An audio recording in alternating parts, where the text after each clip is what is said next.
that they have this world to go and live in.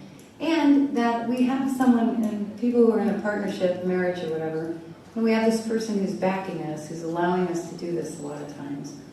And they're making it possible for us to go do this.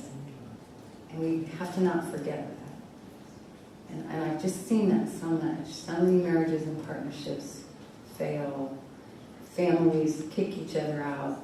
I mean, my family at one point sent me an email and said, "We'd like it if you'd please just leave the country." That was just the end of that.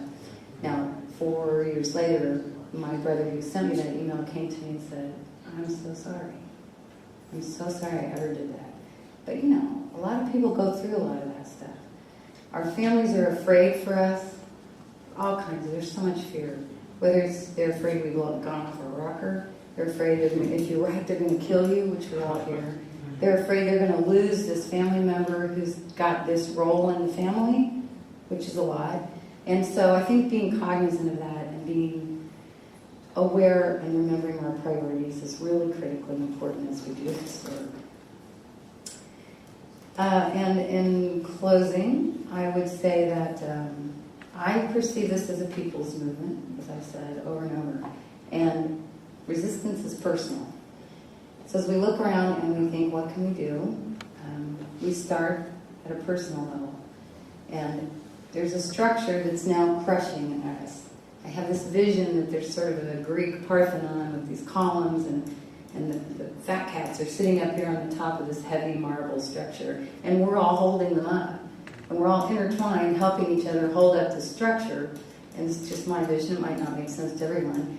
And it's killing us. The weight of it is just killing us. Yet we keep holding it up because it's just what we do. And we have to stop holding the structure up. We have to go over here and build this whole other structure, this whole other way of being that we want to have, and let this one fall down. And along the way, some people who are really invested are not going to be able to let go of that structure. They're not going to be able to get out of the way, and it's really hard. And that's why we feel compelled to say, look, you see what you're doing. You've got to come over here and join us. Some people are really invested, and they're going to get crushed in it. But it's my perception that we have to go build this other thing that we want to do. This is so simplistic, I know that, but we can fight that. For instance, the media. Okay, there's a huge media reform movement in the United States. It's sort of waning at this point.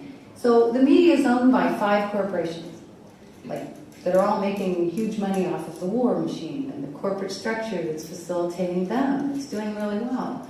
Well, we're not going to reform Rupert Murdoch, I don't think. There may be enough prayer and vision, but... He might die. Hang the bar. So I don't think we're going to reform General Electric and make them change the way that they do news.